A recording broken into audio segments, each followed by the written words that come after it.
Hello, internet friends, and welcome to episode number 177 of Final Boss TV. Today, one of the last main-oriented World of Warcraft shows of the year. We do have the year-end special on the horizon with Talius and Evitel and Brutal. That's on the 30th, but that's just like a fun, silly recap plugging the epic wild battles of history coming up in the future. But my name is Adam K.A.K. Bay, and I will be your host for the State of Melee DPS show today.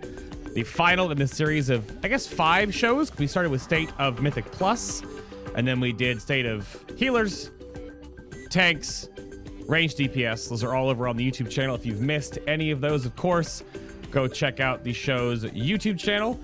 Go hit the subscribe button. I also have all the other side content we've got posted up there. Past 3 shows, bim, bam, boom. And then, of course, even on this show, there's more Wordup. And then there's the post-BlizzCon show, Taryn Gregory interview, Mark Messenger interview, my developer interview, me playing Classic WoW from BlizzCon, Jesse Cox and Krendor pre-BlizzCon show. Those are all over on the show's YouTube channel. But of course, before I get too much into this, I have to give a really big shout out to all of the very special nerds that help make this show possible. Thank you very much to the show's support over on the Patreon page, the executive assistant producers, and the Azeroth artifact tiers. Thank you very much. Your holiday stuff is going to be mailed out this week by Grommet. I don't know. There's a lot of stuff to mail out to everybody. But if you want to support the show and get more of the show, then that's over on the show's Patreon page. There are behind the scenes, the notes. There are extra podcasts. This will be the 50th BTS podcast. And you can go check all those out for the State of Range. Then there's for the pre and post BlizzCon shows. There's all there. All of them. There's literally more. There's a huge preach rant in the post BlizzCon show. It's like half of this is just Mike talking. If you want more of me talking to all these nerds in our community. So go check those out. Links down below, of course, or here on Twitch channel or in YouTube description box. It's not your first rodeo. You know how to navigate the internet. Go do the things. But today's show, as I sort of hinted, and you can already know who's on the show because it's listed. Hello, Senpai. Welcome back. We're going to talk about Melee today. You ready? Oh, yeah. What? That's, What is... I suppose, yeah. What is that? No. Aw. It'll be fine. It'll be okay. Are you ready? It feels like it's aging me quicker and quicker. You don't have any gray hair yet, I don't think. Are you hiding it? I haven't checked. Maybe there is some there. I'd rather not think about that. That sounds like a horrible situation. That's fair. Grayhound or Lim joins us again. Hello, sir. Welcome back. Hello. How was your salmon jerky? It was delicious and full of proteins and nutrients. Yeah. And hopefully it's salmon. Hopefully. I mean... I can hear the YouTube comments right now asking, why are you in a cave? But I think it's just part of your mystique. How is it a cave? I don't know.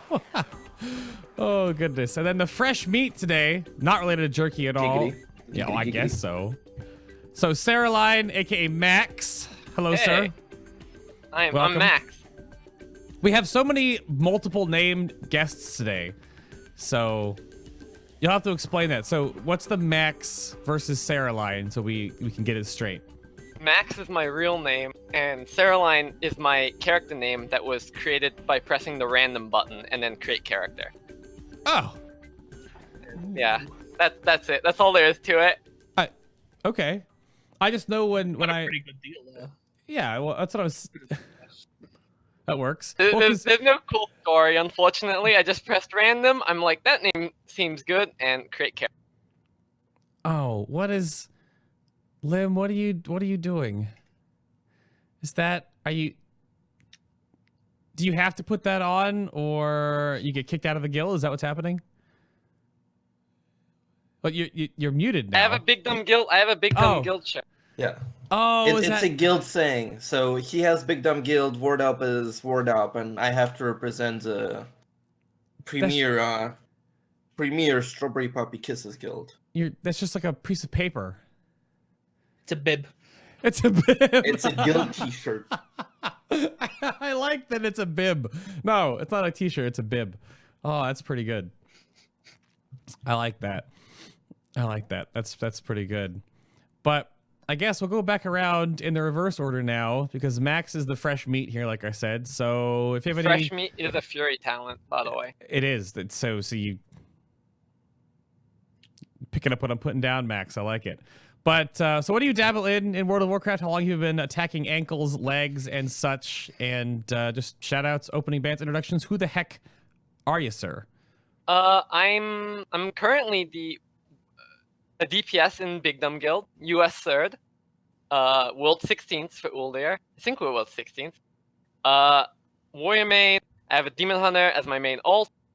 I've been playing the game since like Wrath the Lich King, but I was really young. I'm only 19, by the way, so I was like 11 or 12 back in Wrath. Fair. So I've only been high-end rating since start of Legion, and that's about all there is to me. I been started in Legion, and since end of Legion, like Antor's farm, I joined Big Dumb Guild, and I've been here since, and I love it here. Big Dumb Guild own. We own. Nice. We're big and we're dumb. Oh, well, fair. I don't know if you need to shout out anything crazy.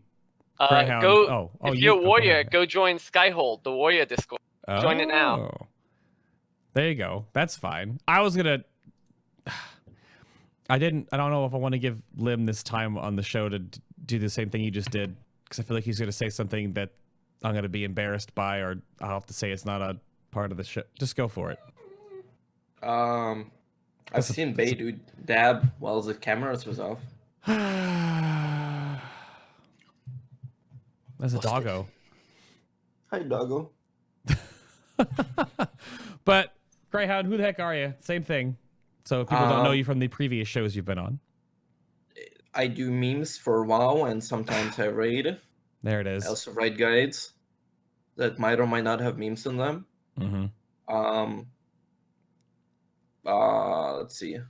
Moderate some discords, write guides for other ones, write memes for third ones. That's about it. Strawberry Puppy Kisses. Premier and narrating guild. Very friendly, social, accepting environment. Right. Despite my apply, by the way? Despite my obvious exasperations, obviously he knows his stuff. It's just, damn it. No, I was kidding. And Senpai, for those that don't know who you are, and what do you do in the worlds of Warcraft?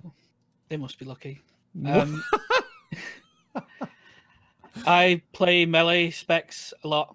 I write about them. I do guides on Icy Veins and Wildheads. I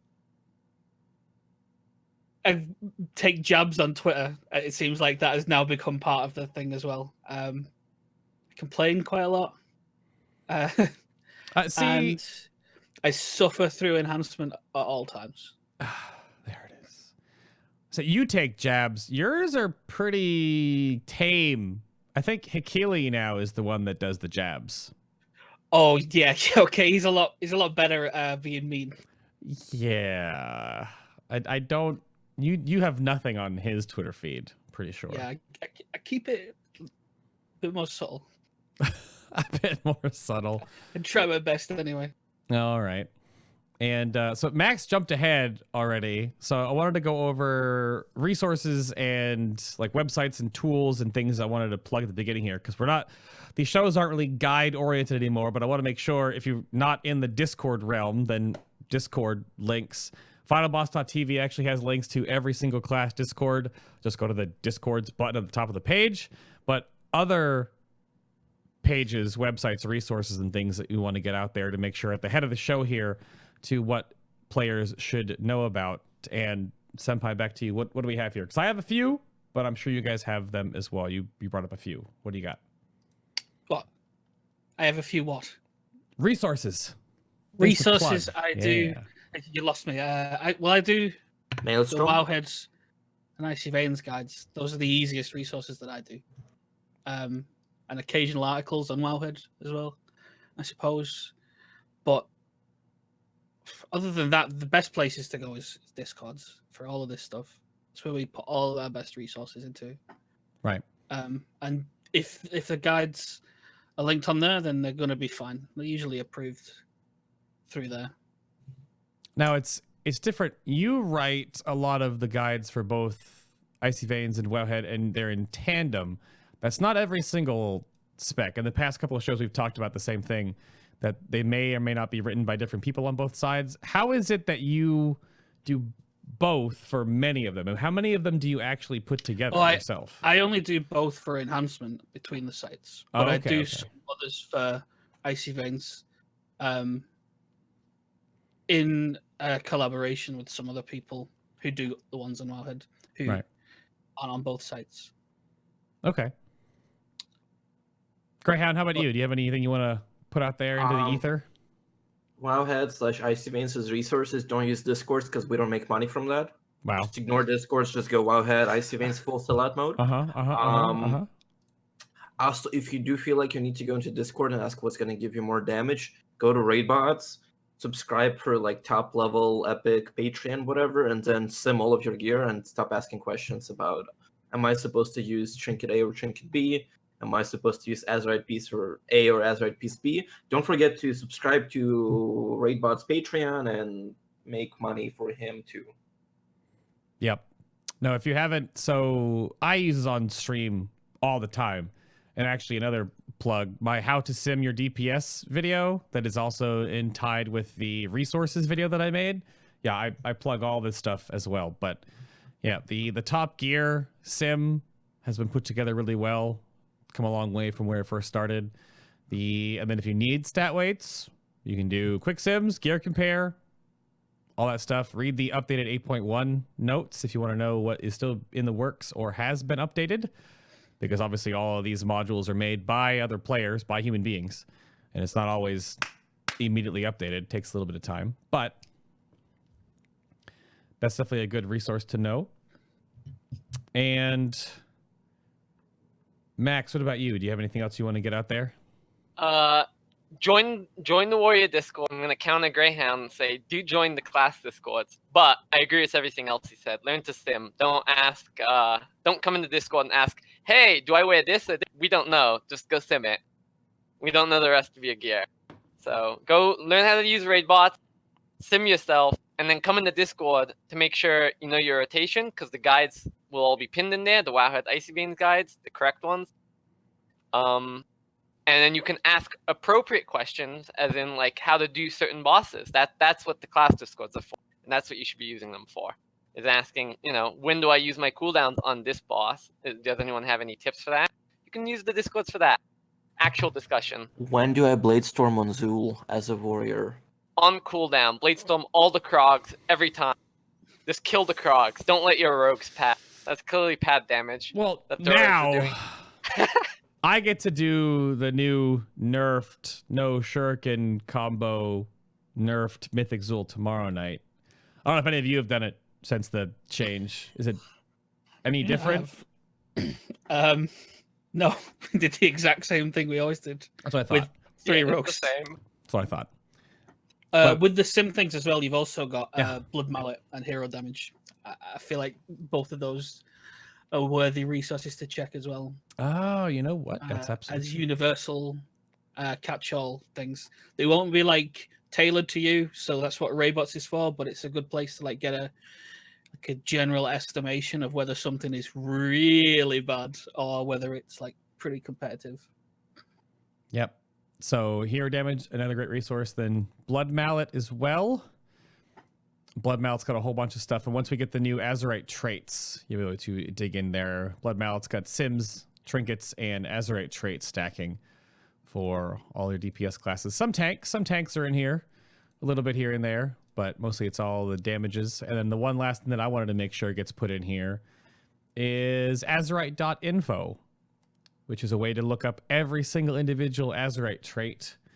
And as they change, looking at where they drop, what gear they drop on, to keep that all up to date. And of course, they'll get updated when the... I do believe that both Wowhead and Icy Veins have those.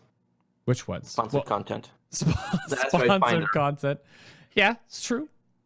So That's you can look up the trade and it shows you gear, and I think it does shows drops locations on both websites. Okay. Yeah. That should definitely One last work. resource that Okay. is good. Ooh. I forgot about. Go to Warcraft logs, and like that's a good place to go in terms of if you don't know what talents to use on a certain boss, you can ask in class discords, or you can go to Warcraft logs and check what like people are actually using on that boss. You can see for your spec like if people are using different talents for certain bosses. So it's a good place to get accustomed to and learn how to use Warcraft logs as well to log yourself and figure out, how you're doing. True. We brought up Warcraft logs and looking at logs other people and even yourself in the last couple of shows. The Range DPS show brought it up that just blanketly looking at them though, and like the top handful isn't gonna really give you enough information if you're really trying to learn and dig into all that stuff. So it takes some time to decipher. Don't just take it all for in. sure. Especially because a lot of those logs, kind of top parses, are going to depend on padding, which you might Sure. not always be able to do or even want to do. Sure. So it's like, say, like if you're looking at Zoo logs, for whichever reason you might actually want to do that, and you're looking at top damage, and pretty much all of the talents on most classes are going to be like, how do I AoE as much as I can, as hard as I can, while without getting G-kicked? And the actual things that you want to do is like, say, like on Zoo, like, hey, how do I do boss DPS and still don't get G-kicked for padding too much on other things, because I'm a Shadow Priest.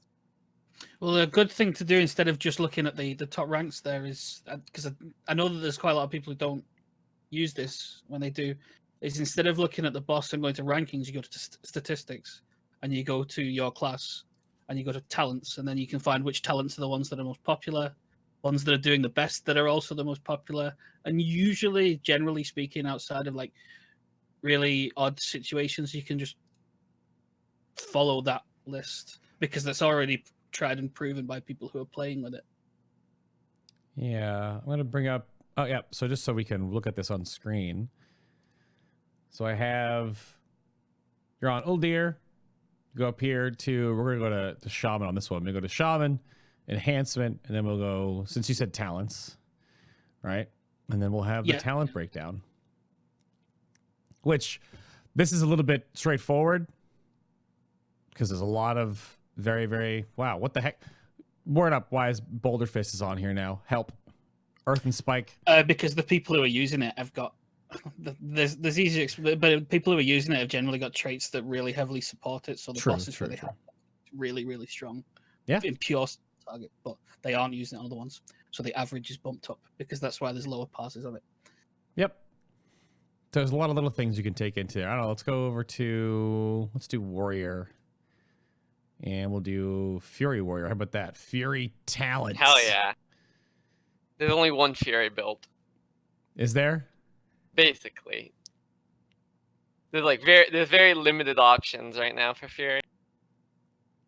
How about Arms? That's basically the same thing. Aw. Actually, on like some fights you can see there's a couple of talents that you can change around. For like boss damage on Zool, for example, you can change some talents. Right.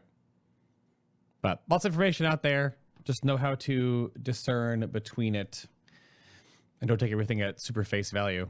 But next up out of that, so second things up. I've talked about this on the Healer Show, the Tank Show, and the Range DPS Show. And just almost like a passing to hopefully finally just not forget about it, but move on from this thing, is the GCD. And some things were just recently taken off of the global cooldown, but then at the same time, it was very few things. We were hoping for essentially a full reversion of this. So, Max, I'm going to go back to you on this one. Does anything that come to mind for you in the GCD chain still have an issue? Warrior-wise, when you had a lot of like cooldown lineups that were like, I'm going to hit a cooldown, then a cooldown, then a cooldown, and then do something. Is that still very much the case? That was the case in early beta for Fury, but since then, like after that, they made a big revamp to Fury in the beta, which basically removed all our cooldowns except our main one. So we don't have the cooldown stacking issue anymore. The big issues I had with Warrior at the start of the expansion when it came out was Charge was on the cooldown, on the GCD, which felt really bad. and Rallying Cry is also still on the GCD. They've taken off charge this patch in 8.1, which feels really nice. It's finally back off the GCD. Nice. But Rallying Cry, I hope they take off the GCD, as well as other stuff like Darkness, anything like that. Darkness, Rallying Cry. I don't like those type of raid cooldowns being on the GCD personally. I can kind of get why they want them to be, but I don't think it's very fun to play with, especially as Fury, where I'm GCD capped and I have to lose DPS to help my raid. I don't like that. I want DPS. Yeah. How about rogue nonsense? Has the GCD changed at all? I don't think so. I think Sprint might have bit more. Like honestly, like rogues were fine with the GCD thing because yeah, like a sub you have Nightblade. I mean, Shadowblades, which was I don't think it was on GCD before, but now it's kind of strong and like actually decent as a cooldown. So I think it's fine. Assassination, I want to say Vendetta was always on GCD. Like pretty much all of the specs when you only have one main cooldown is kind of okay. Because it's not like when there's like any specs that I play when you have like 2 or more cooldowns that you need to pop, it feels horrible. Like I'm not gonna lie, it's like, hey, pulling in 1 second, I need to use cooldown now. Now I use this next cooldown and I pre-pod, and then somebody pre-pulls early or whatever. So it's like that's annoying. But honestly, as a rogue, like when you have only one main cooldown, that's fine with using it because like you're never really like losing one GCD is okay. Yeah. I think that there's still some classes which suffer greatly from having cooldowns on GCD, especially the ones where like those cooldowns are kind of short. Like I feel like anything that's under a minute long as a cooldown should not be on GCD because it's not impactful on its own enough. So you want to kind of like pop it and go. And there's like some other like classes where like I feel like it's, like GCD on cooldowns is especially bad, but they're not melee, so it doesn't really matter as much. Well, it's brought up in chat.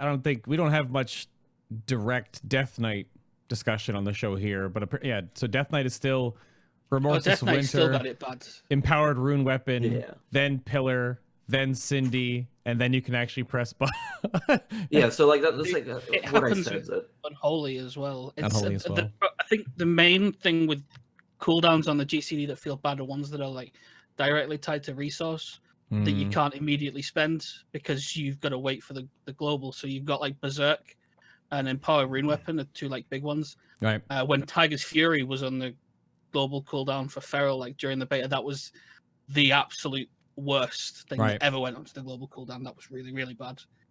But I feel like it's any other classes that have got those going on, those are the ones that really, really still don't like it compared to the other ones. Like Enhancement doesn't really count because everything was pretty much already on the global. We just have Ascendance. Yeah. Yeah, and Ascendance you don't really lose a use generally, so it's kind of okay.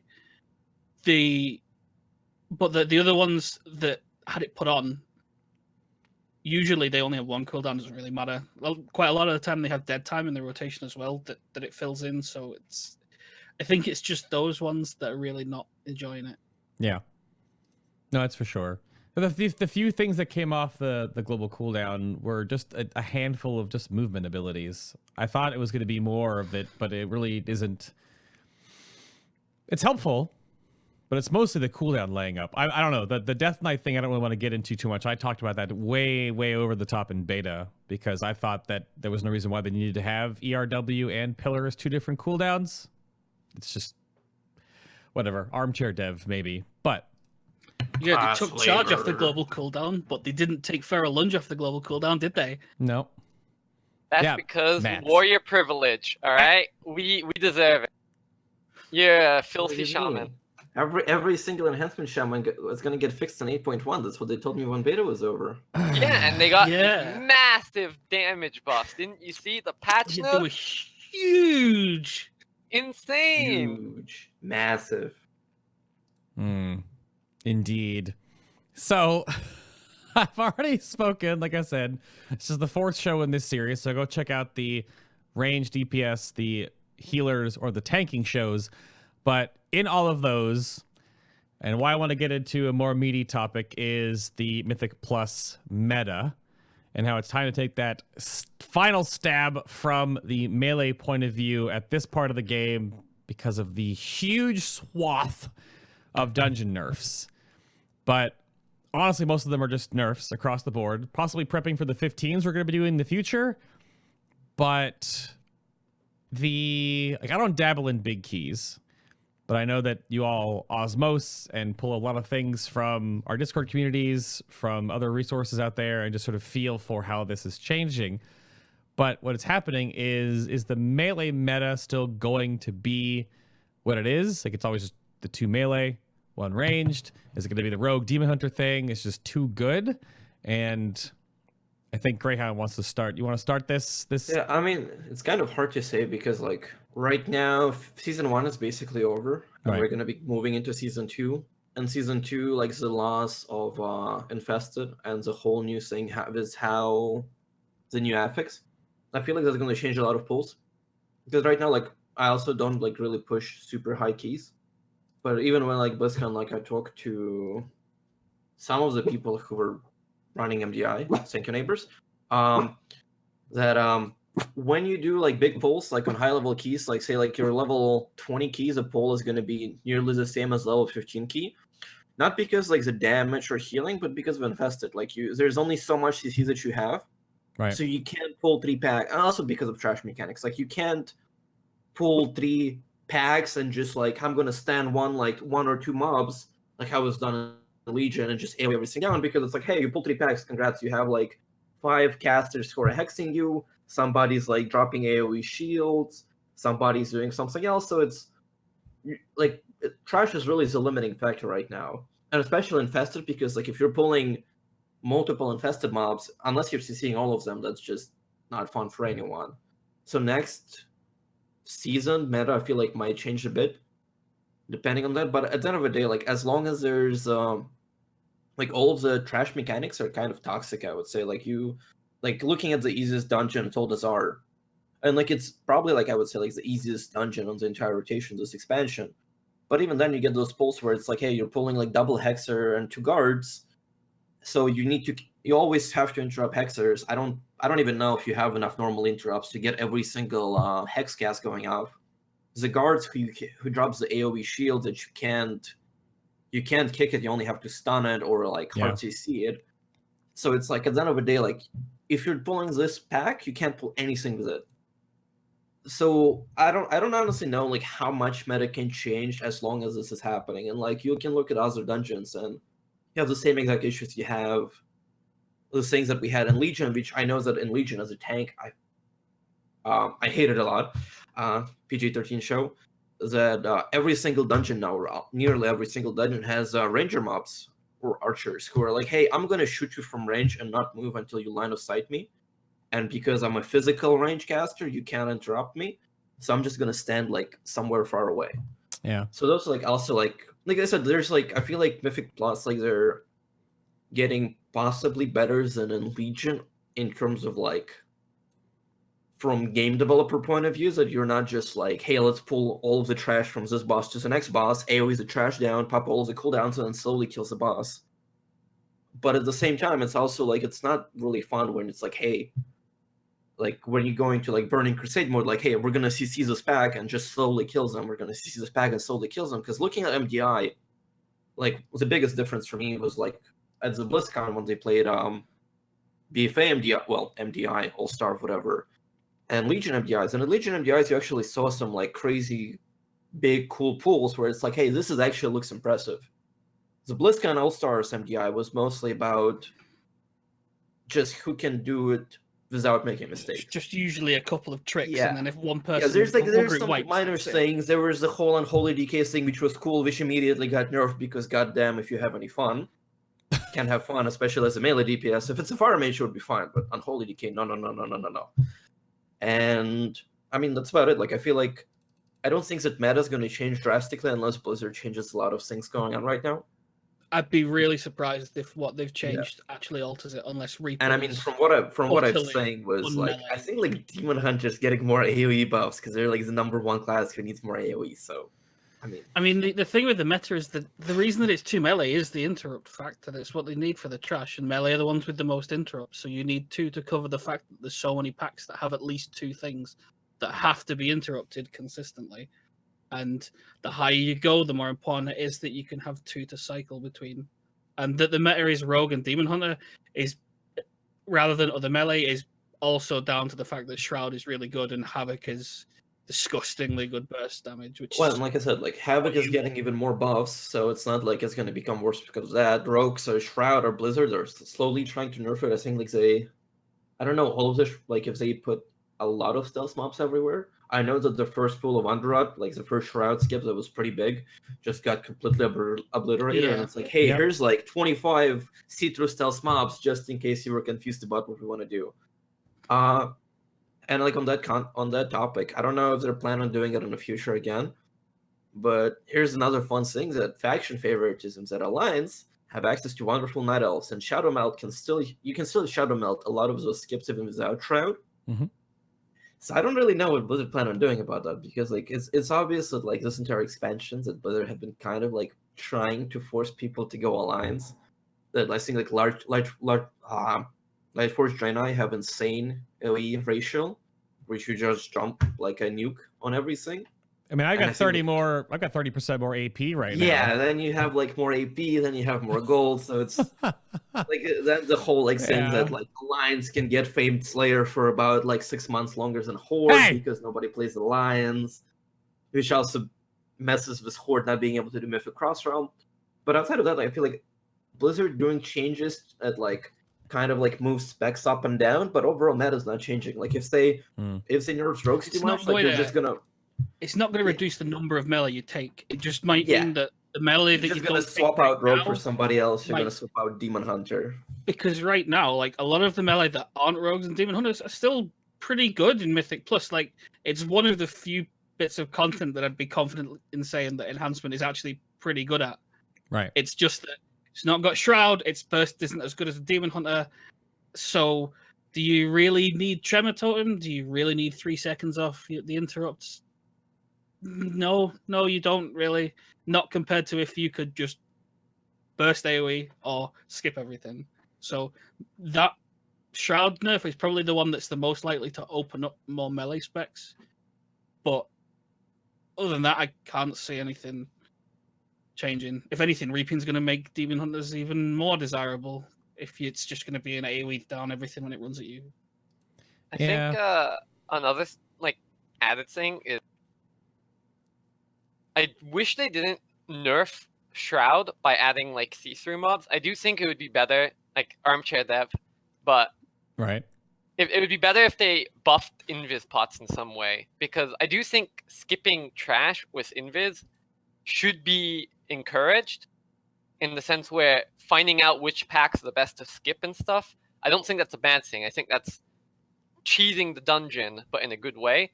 So taking invis pots on a shorter cooldown, removing it from the shared CD with other potions, I know that's been suggested a lot by a lot of people. I do think personally that would be a good change.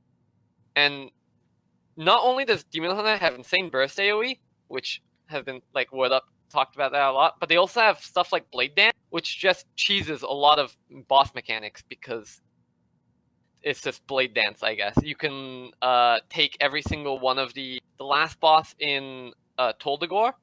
You can just eat every single one of his targeted shoots that he does at someone by just standing in front of it and Blade Dance. You could do the same thing in a lot of Legion dungeons, and you can still do it in BFA dungeons, and that just is really good. So I think they need to maybe add some utility back to other specs more so than nerf those top ones. Maybe that would be power creep. I don't know. I'm not a dev, but like both of them said, I don't think Demon Hunter or Rogue are gonna get moved just from the dungeon changes alone, and I don't think we're gonna move away from two melee for too many. The Blade Dance point creeps from the Mythic Plus high key, like avoiding things, even to raid. That 1 second of full dodge, like immunity frame, is neat and flavorful, but gets abused at a higher level that then others just can't. But then it pigeonholes, and it's kind of almost like deprecating to the situation. It's just not a, I don't know. There are little things like that that get a little bit after a little while. So Well, it's almost like MOBA level design creep where you know, like you have your original heroes that you put in the game, and then like you have the middle ones where they get a few more interesting mechanics, and then they need to make the new ones even fresher, so they get the spicy new types of abilities, but they have to be a bit better, so they tack something else on as well. So it's not just a dash; it's a dash that also makes you explode when you arrive, or something like that. And that's like what it seems to be with the recent classes and the reworks and stuff, especially Demon Hunter, where it's not just AoE; it's AoE that also does a big burst at the end, and it also makes you dodge everything. Like it's just like ramping more and more onto one thing. Yep. The more you AoE, the shorter the cooldown is. They might need to look at older classes or older class designs and like take a minute to think, have we just got like mega boring abilities here that do nothing? Maybe we should do something about that. But no, that's armchairing too much.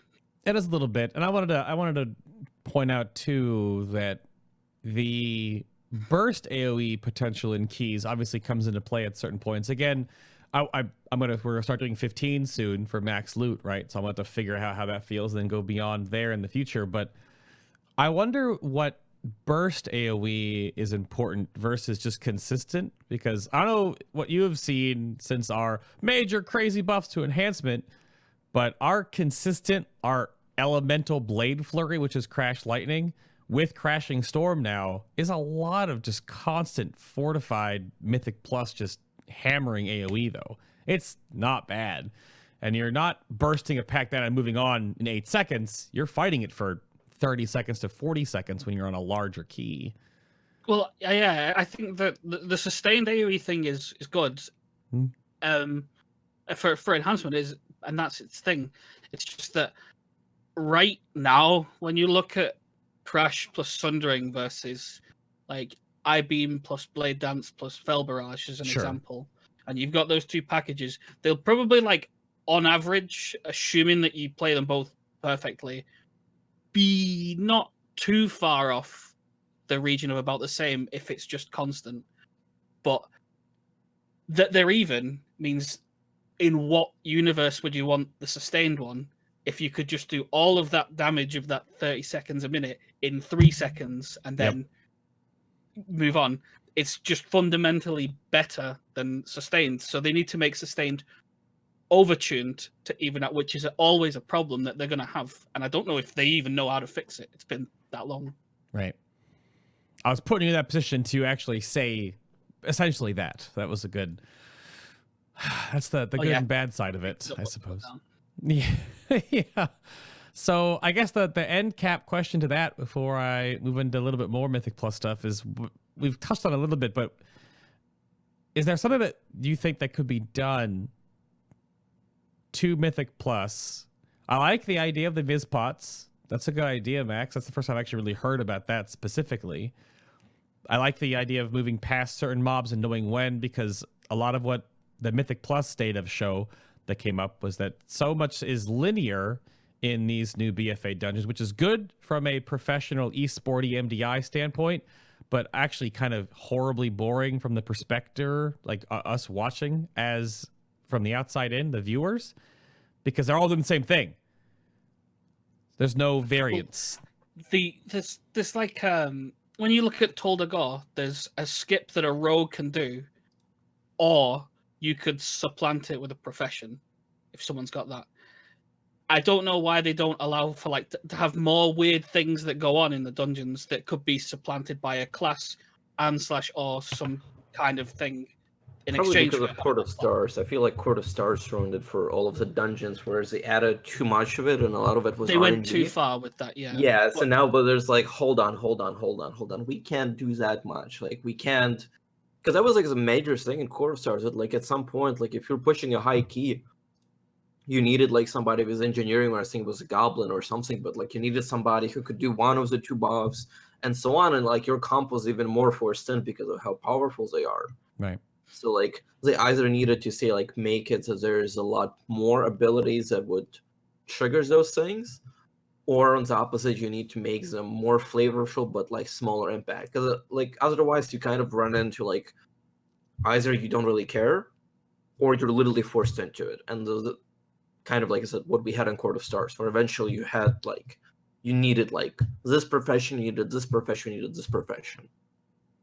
Right. Which I guess for like professional, it's even worse because Blizzard doesn't want you, like if you're pushing high keys, they don't want you to be like, hey, let me drop this, like, let me drop my like tailoring, which I had since vanilla, and have all of the like recipes that are like unobtainable to pick up engineering or something. Okay. Anything else on the Mythic Plus stuff before I swing us into the other half of this discussion?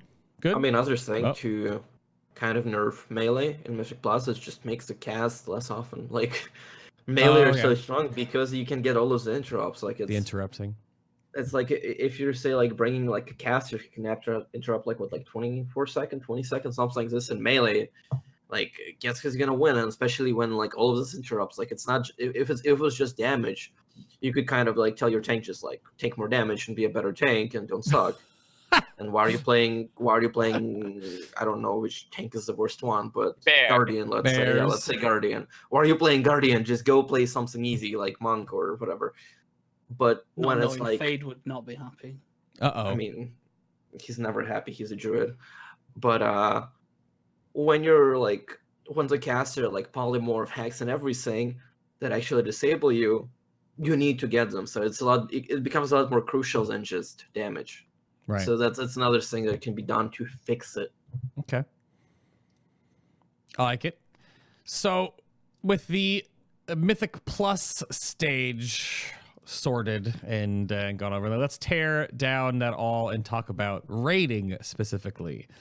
And Uldir is essentially past us now. We do have the Battle for Dazar Allure on the very near horizon next couple of weeks in January, the 22nd.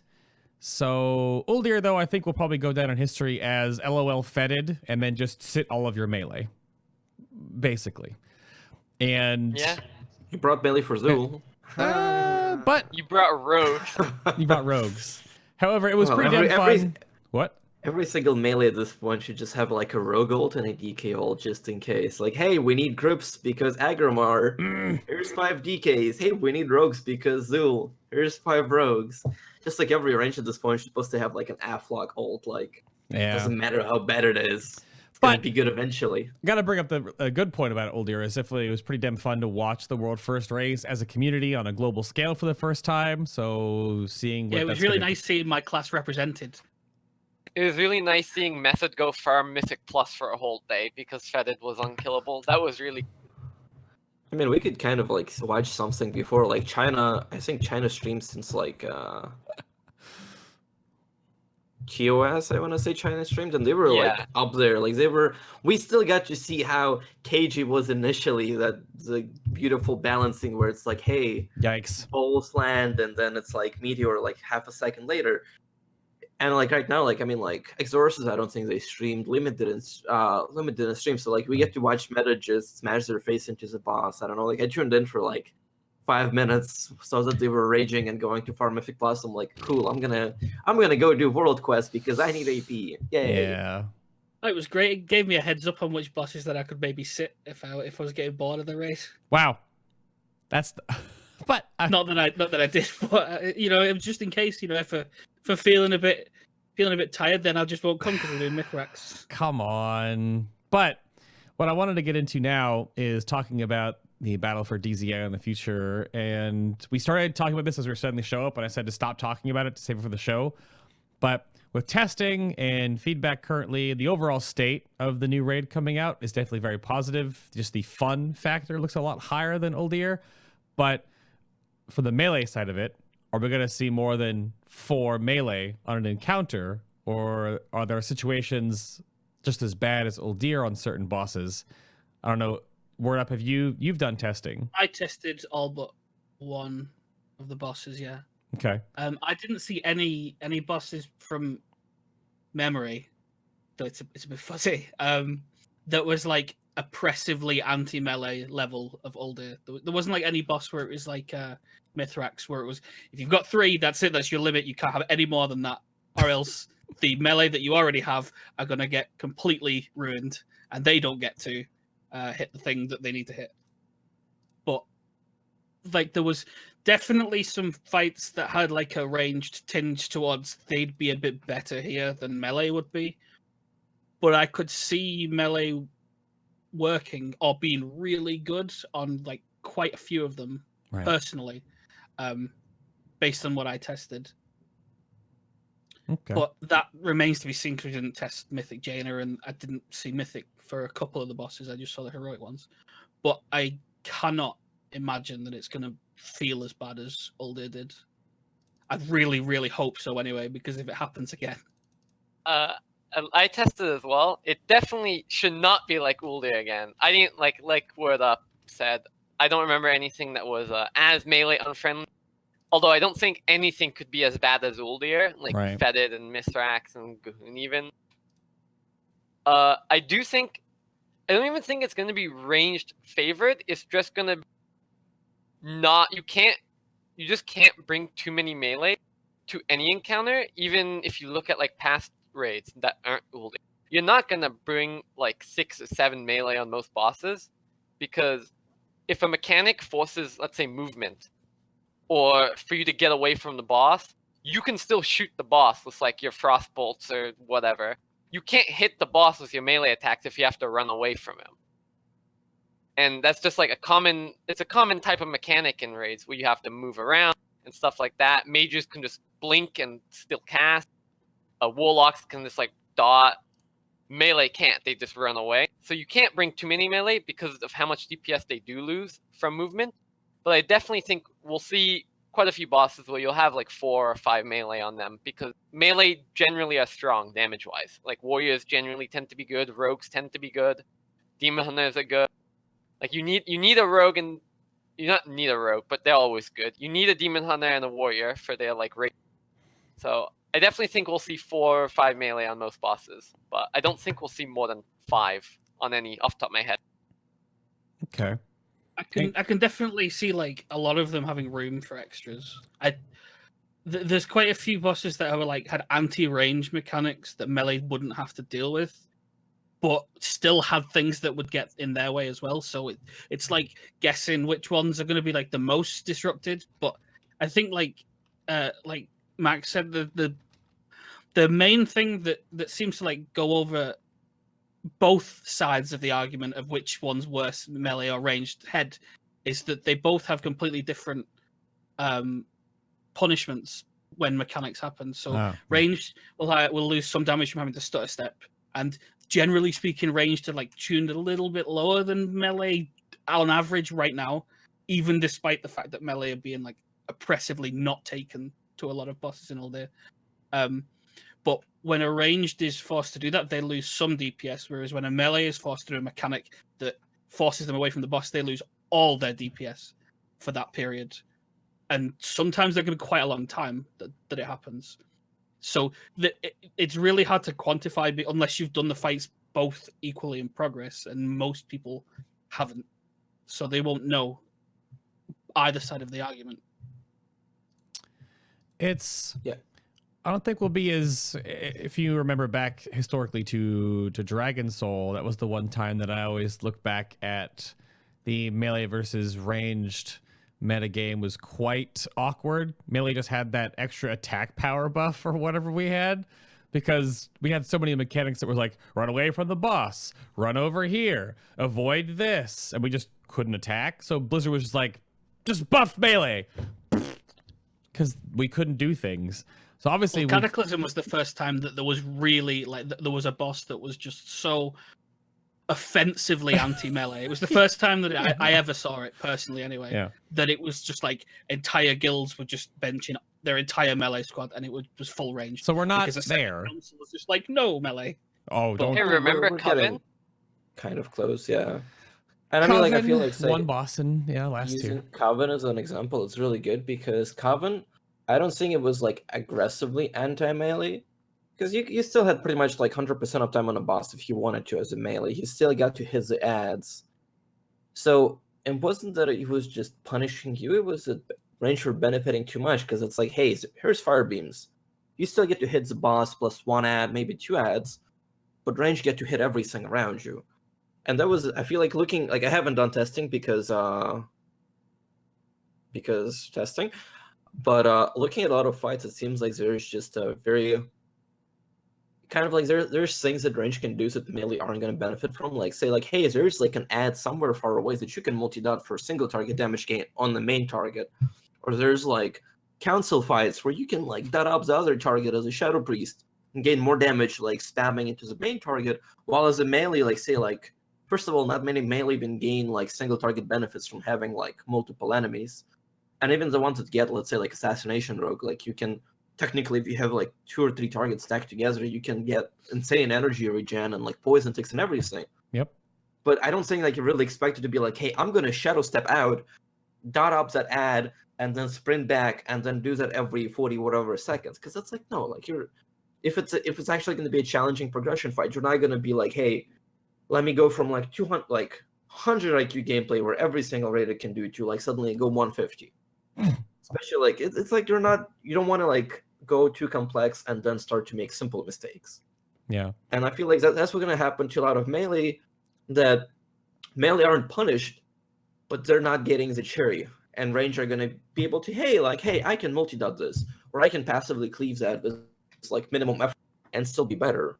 And like Max said, like if you're still bringing 4 or 5 melee, we basically have the same exact problem as Uldir, which I think we might be talking mostly about it later, but it's kind of like moving into it anyway, because we haven't really done Uldir rating, so I'm gonna like move into it. That melee balance is in a very bad spot right now, I would say, and I would say the main offender are the class buffs.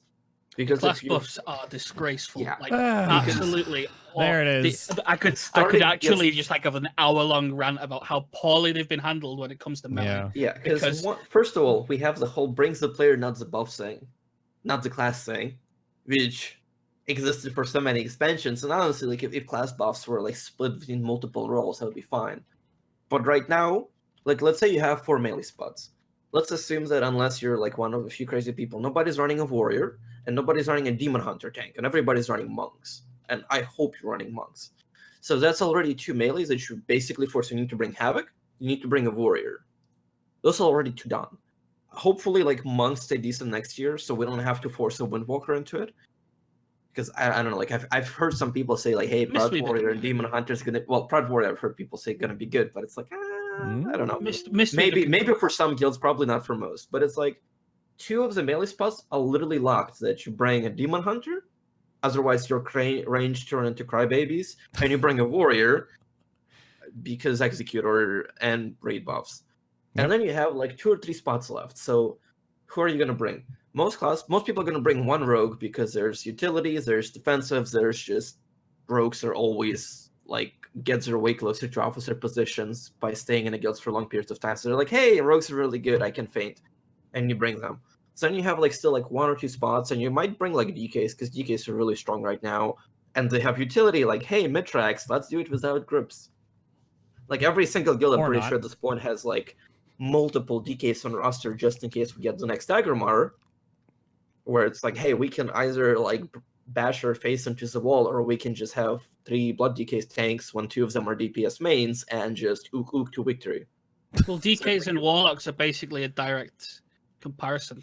Like every guild either has or really wants like a small contingent of people who will always play those classes, because at some point in some raid somewhere in the expansion, grips are going to be mandatory, and so are gateways. We've already had the gateway boss. Well, we're going to get the grip boss that's like Agromar level or Zul'Harak level kind of thing at some point. So yeah, so it's like that's how it goes. So because of that, you literally have very little like class representation. I think like Bay, if you can maybe open the little Reddit link I posted in our chat to kind of show it, because you have like the first tier melee that's like Warrior, Demon Hunter, Rogue. I would say is the top tier. Which one is it? Is it not the community feedback one? Which one is it? No, that community feedback. So patch 8.1. Okay, yeah, cool, got it. Because it has Hunter's things in it, which also has Survival, which also is a melee spec, as most people still know. So you have like the first tier, which is like, as I said, like Warrior, Demon Hunter, Rogue, top tier. Then you move a bit below, and it's like a Monk and a DK. And then you move below, and it's Undesirables. and we don't even need to like call them any names. It's literally just like it's a class that you might bring if they're an officer or you're like struggling with like getting other people. But outside of that, you're probably not gonna bring them. So like looking at the chart, I kind of like did like to show how melee specs break down, because like a lot of people would say that like, hey, some of the melee specs are super underrepresented because they're melee, and it's like it's true to some extent. Like, don't get me wrong, like towards the end of the raid, before like they started nerfing mid-tracks and everything, range were obviously more like heavily biased. But if you look, I made like a nice pretty little chart, which I don't know if you can up. It's Yeah, like I was chart. looking at it Yeah. because what you're to put this in perspective, these are the amount of Players not killing parses, but it's bosses. players. Well, I don't know. I use like Warcraft log statistics, so it might be parses, it might be players, I'm not sure. But what we can see is, let's say, like, and like each percentage is like how much from the previous boss moved on. So like say Havoc, 15% of the people who killed Mythic Talak killed Mythic Vectus. But 50% of people who killed Mythic Vectus killed Mythic Fetid. So you can see that, like, okay, so 50% from Vectus moved on to Fetid, and the first percentage is going to be a really big drop because Talak is super easy, and Vectus most guilds struggle to do at that point. Well, not Right. struggle, but. So then we look at, say, like BM as a normalizer, which is, I feel like, fairly adequate representation of an average range spec because it doesn't have any insane utility. Like, it's not Affliction, Warlock, and Gahoon, but it's a solid performer spec. And they're 56% from Vectus moved on to Fetid. So you can say, okay, so that's a pretty good number. So it's about half and half. Then you have Rogues, 47, also good because still utility, whatever.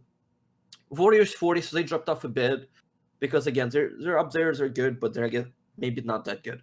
But then you look at Feral Enhancement Red, and it's like, hey, 24% of people who killed Vectus killed Fetid. Why? Because not only is Fetid melee and friendly boss, we know that, but also because this spec does not bring enough utility to warrant bringing them over Havoc or Warrior or a Rogue or a few other, like I would say, like Windwalker DK. They're the first And then- cut specs when you start Yeah. cutting out melee and you need to get. And more then you range. also look at Survival, which is even worse. And that's because when you're playing Survival and right on those fights, it means I'm going to be the asshole who's going to take up a melee spot despite the fact that I can play BM. So honestly, Survival would have way more playtime if it was a Rogue spec. If it was anything that's not a Hunter spec, that spec would actually see representation because the melee tax is an effect. So it's like, it's a really strong, I would argue it's a really strong melee spec. It has an immunity. is. It has Numerically, It has yes. good. It has really good damage. It has an immunity. It has, I would say, I don't know if above average, but decent mobility. It has defensives. Doesn't really have unique utility. It can like CC. That's about it. But at the end of the day, it's still a good spec. But the issue is, if you're playing it, it means that you also have a tune that outside of one weapon, everything else can be an Azeroth, haha. Everything else can allow you to play BM. So you have like 4 pieces that you need to get, and then you can get to play a perfectly functioning range spec, and you're taking out like melee spots. So that's another like very negative thing that, especially this year, and could be the same thing next year, that if you have 5 melee spots, even if Survival's performing good, at the same time, if that player really wants to raid in most high-end guild, they're just gonna say, I'm gonna go BM. I'm gonna play BM, and I'm gonna give those melee spots to the like 10 melee people who have to like fight for those 5 spots inside a raid. Yeah. So it's like, and like I said, so biggest issue for those specs getting cut, like Red, especially now that they're nerfed Wisdoms. Well, not like you would bring too many Reds anyway, but now that they're nerfed Wisdom so they don't stack, you can't just have like one healer officer be like, hey guys, we're gonna bring 3 Reds, I'm getting 3 Wisdoms, and that's gonna be fun. Well, they also removed the heal on Wisdom too, which means you can't stack them on tanks because tanks are doing more HP. I feel like and, if any guild stacked Wisdoms and tanks, I'm just saying it would, yeah. but the really reason why I saw that nerf come in was because tanks are getting more HP, and then percentage of HP heals that are free obviously are a big deal. But yeah, there's just more reasons why they got it. Yeah, but it's I like mean, you're I not feel gonna stack. like the thing that I strongest agree with is that the reason that melee feel like they're being so oppressed in Uldir, which they are a bit, it's that anyone who's not playing a buff class is fighting for a really small contingent of the raid. Yeah. You've got like 1, 2, 3 spots that you're splitting across like 10, 12 specs. Then you've got ranged, who usually, like, you could probably say ranged are going to form at least half, if not more, of your DPS that you take to a raid boss. They need to cover 1 buff. Melee, most cases, need to cover at least 2, if not 3, and all are mandatory. Like, you do not do a fight without a monk or a demon hunter buff. Realistically, if you're trying to optimize, those are like huge, and they're not replaceable by scrolls, so they have to be there. And that's like a mandatory spot. Yep. Whereas if you don't have a mage, you can get a scroll, and that's the only buff that mages that ranged provide whatsoever. They also need a demon hunter to supplement them. Realistically speaking, melee could even be better if instead of like trying to dump those class buffs on melees, they would put them on range. Because like I haven't seen a single raid in the longest time that doesn't have like a mage or, well, maybe a mage, but doesn't have a warlock or something. So it's like every single raid is going to have some warlocks. Every single raid is going to have some mages. Every single raid is going to have some hunters. Drop those buffs on them, because they don't care. Like, they're going to be in raid anyway. But now you're actually freeing up melee space, and you're not saying, like, well, let's say, like, you give the demon hunter buff to shamans. So now it's like, we need to have a demon hunter, or we need to have a shaman. Yep. And it's like, because you could immediately alleviate it by putting it on 2 classes at once. That's you what we talked about in the data. You would even do better if you have like, he takes a demon hunter buff, you put it on warlocks, and it's like, well, we just got a spot that anybody can fill. Yep. Take a warrior buff, you put it on hunter pets, they've always had, at least since like Cataclysm, I want to say, and you're like, okay, this is done. You take a monk buff, I don't even know, like put it like, I mean, on anything really, and it's like, bam, done. You literally just freed up melee space. So instead of like saying like we're bringing 2-3 buff players and like 2 officers, we're bringing just whatever 5 melee you have.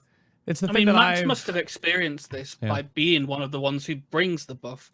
That it's like, well, I imagine it's a mix of that you do get a spot, and you also feel like you have to always be there, because which is also not a good thing. Yeah, it feels like there's no space to be missing. So my main's a warrior, I also demon hunter, and in all reality, I'm always bringing the warrior. I'm never not gonna bring the warrior, because you just have to bring a warrior in the raid. Like this, I think the only guild, like in Uldir, I know I'm pretty sure Limit didn't bring a warrior to Mithrax, because you just weren't bringing melee to that boss anyway, so just like screw. But like realistically, you're bringing a warrior to every boss, and we already have a demon hunter on roster. So it's like, why would I come on my demon hunter? I'm always gonna be there. I'm always gonna be on my warrior, and I'm glad, because then I have a spot like most of the time, but it feels kind of bad because it feels like I'm just coming in because hey, I have a raid buff and I'm giving you guys the raid buff. And, I mean, in prior expansions, you had limited like melee spots as well. Like if you look at Urgus or KJ, you weren't bringing more than 4 or 5 melee. So now it's class buffs, the merit worth. Of what you like your performance, which that is now out the window. I mean, I didn't play Shaman for quite a bit on Mithrax because our Demon Hunter wasn't there, and he felt really guilty about the fact that he wasn't there, which I think is like a really like nasty thing to be putting onto players as well, where it feels like you have to have 110% attendance at all times, because if the raid doesn't have the buff, the raid is cancelled, and that's your fault. I think that's really not healthy either. Yeah, we have the issue in my weekend guild where our demon hunter is quitting right now. So it's like, cause life's coming up, and it's like, hey, we'll literally just need to go into trade chat and pug a demon hunter or like something, just cause like we don't care how good you are effectively at some point. We just need you in a raid because that like 5% magic damage, like, hey, you can be like parsing gray and you're still gonna contribute more to raid DPS than any other damage dealer in the raid, because Blizzard. So it's like they need to do something with those buffs, because it's like I get them that they brought them back for class flavor, and like I feel like a lot of changes this expansion were like, hey guys, we removed some of the cool things in WoD and Legion, and you've complained about it, so we're gonna give you back class flavor. But instead of being like actual fun and unique abilities, it's like, hey, you bring a raid buff that you do nothing for, and that's literally the problems that we had before, where it's like, hey, brings the player, not the class, came up. So I mean, we had it in Tomb. It is like a really, really clear-cut example that people can remember. It was like you have your melee spots, and you have to have this number of rogues to be able to cover the soaks on Avatar. And if you don't have it, then you don't kill the boss. So if you aren't one of those melee then you are immediately you're expendable. You will be out of the group, and that's it. There's no question mark. There's no like maybe we could shift the tactic around. It's it. That's it. You can't. And it's not like it's the first time that it's been rogues or like mages or warlocks that end up being the ones that do this. It's just that it's even more egregious in Melee because of how limited the space already is to be able to play one. And I'm really like worried that it's lasted this long and it's like resurfaced this badly, this tier, that they don't know how to fix it. And they're just thinking, well, we can't, so we'll just design whatever, and whatever happens, happens. That's what it feels like. That's the tough part to think about too, because immediately when I think back to a situation that reminds me of this buff debuff system and the exclusivity of that and the requirement for those roles or those classes, those specs to be in your raid, I think back to Warlords of Draenor with Aspect of the Fox and Amplify Magic. They wanted to bring something flavorful to hunters and mages, and both of those did not last the expansion because way too stackable, and almost like Aspect of the Fox, for example, was Black Hand, by the way. Black Hand. Black Hand. Because I think we had like 500 from Black Hand. It was 4 or 5 on some bosses, and so it was good for what it was worth. And they made bosses designed for it, kind of. But again, that got toxic. Like actually using that word properly. And then Amplify Magic became way too beneficial with cutting healers, and then healers had problems because you could amplify your raid cooldowns. You didn't need to bring more healers. You just cut a healer because you'd stack a mage cooldown into a raid buff, and then there you go. Trank is that much better. So and I mean, even that was kind of like, I would say, less toxic than it is right now. Because even if you're bringing 5 hunters, you're still gonna have mages. You're still gonna have like, say, like Black Hand is a #1 example where you brought 5 hunters. You still brought boomkins. You still brought like mages. I'm pretty sure we had like at least like one warlock. You had a couple of rogues, and they just stood in the corner, like soaking them. Well, actually, we had I stood in the corner, running around. Yeah, just like standing in a corner, just like, hey, range, how's it going? Yeah, life is cool out here. But it's like you still brought like other range classes. Right now, as a melee, it's like no. This is as bad. I would say this is worse. With these. I would say this situation now is as bad as the stark difference between having and not having an enhancement shaman in TBC. That's how significant it is. Because if you don't have totems and bloodlust, your raid. If you don't have an enhancement shaman who's totem twisted and giving you an extra bloodlust in melee, your melee group is just like half as effective. And that's how bad this now is. And the reason that they removed it is literally because of that reason. And now it's come back. It's like no one thought, maybe we've not done this right. Maybe this is a bad idea, but stop. Especially doesn't make sense because in MoP we had the buffs and they were just as strong. But Blizzard's like, hey, you guys complained previously to us that you have to bring specific classes. You want to have plus HP, you can bring a priest or you can bring a warlock. You want to have like primary stats like strength, agility, you can bring a warrior, you can bring a hunter. Yep. You want to have like something else, you can bring a druid or you can bring a paladin. I think it was like kings versus kings and marks are the same. That system was helped significantly by the fact that it helped. And if you needed one that you didn't have, you had one class in hunters that are generally quite popular that could bring any of them as like a catch. Well, you also literally had scrolls, even if like as hunters, like for whatever buff hunters couldn't bring, you had scrolls. And right now, like I can see why like say like Demon Hunter scroll would be hard. Because it's like, hey, how do I like mark every single thing in this fight? It's a potion, it's an elixir you could drink. That gives you the debuff capability for an hour that you can put on anybody. Yeah. So basically, no single DPS is going to be like, yeah, I'm going to drink this potion. You just force it onto tanks. Tanks are going to be super happy. But that's fine. Make it cost Sanguicell. Nothing else freaking uses it. Who cares? Put it in the game.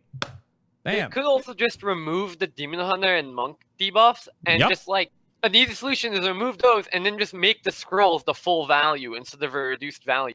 That also fixes it. There's a lot of easy solutions that fix it, and Also true. and that's not doing anything. There's taking no options. Honestly, yeah, like just remove both debuffs. just- Like look at every fingers of, single like, boss.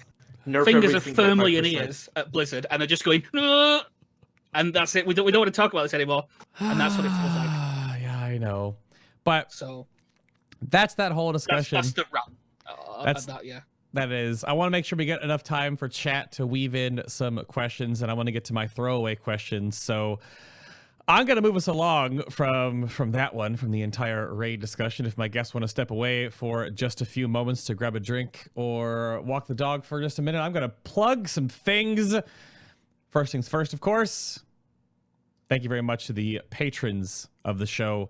You guys make sure that I can keep making all the art for this to happen, all your holiday stuff, the holiday cards, the Patreon merch little bundles, the physical doodads, they're all being mailed out by the end of this week, I believe. So it'll be around the holiday times, between the holiday times and New Year times, depending on snail mail. So thank you very much for all the support that you do give the show to make sure it happens. If you want to help support the show and make sure I can keep doing this and get more show, which I can't even imagine what the after show for this one's going to be like because of the notes that I've moved around for the after show that we'll be able to talk about. Those are on the show's Patreon page. So you can check out the show notes to see how I sort of put these together. Get yourself some physical stuff as well. And of course, just the BTS after shows, which are just off-scripted, ranty messes. You can go check those out. You can go all the way back to the Legion ones if you want to see what we were talking about back then, to see how it compares and contrasts, because this is going to be the 50th one after this show today. And of course, all the other behind-the-scenes bits and pieces that get put up there. And of course, if you miss any of the live shows, these do go up on the website, just FinalBoss.tv. There's an RSS feed for that if you want to get that for your audio-only devices. Just hit me up on Twitter, just FinalBossTV. And then, of course, we have iTunes and Google Play Music. And I think Stitcher Radio is still out there and hooked in somewhere. Or you can go check out just the YouTube channel. The YouTube channel has all of the side content I put together, the resources like the updated how to sim your DPS. And there's a extra video that goes along with this, which is the resource video, where I go over all the different websites, resources, and add-ons that you may or may not want to look at for DPS, as well as the past state of tanking, range DPS, and healing episodes, and then just more coverage from BlizzCon, the post and pre-BlizzCon specials, Jesse Cox and Krendor, Preach and Novel. I sat down with Taryn Gregory, and we went through the Terror of Darkshore cinematic. Same thing with Mark Messenger and The Lost Honor. And then, of course, my dev interview, where I ask about the class buffs in this very interview. I think I have my PAX interview is still very much out there, where I asked the same thing like a year ago. So you can go check all that out on the show's YouTube channel. Just go hit that subscribe button. Or there's a new join button now, which is literally the same thing on Twitch. You can subscribe to the YouTube channel, or like you can subscribe to the Twitch channel. Both work. Always support the show and making sure I can keep doing this going forward. The plan is to have every single spec, all 36 of them, get their own individual show, which if you've been here for a while, that's not a thing I used to ever do in the past. Some did get their own, and some had like a rogue show or the maid show. All shows, individual specs. We can get into all the nonsense and talk and discussion about each individual show. Those will be starting here in 2019.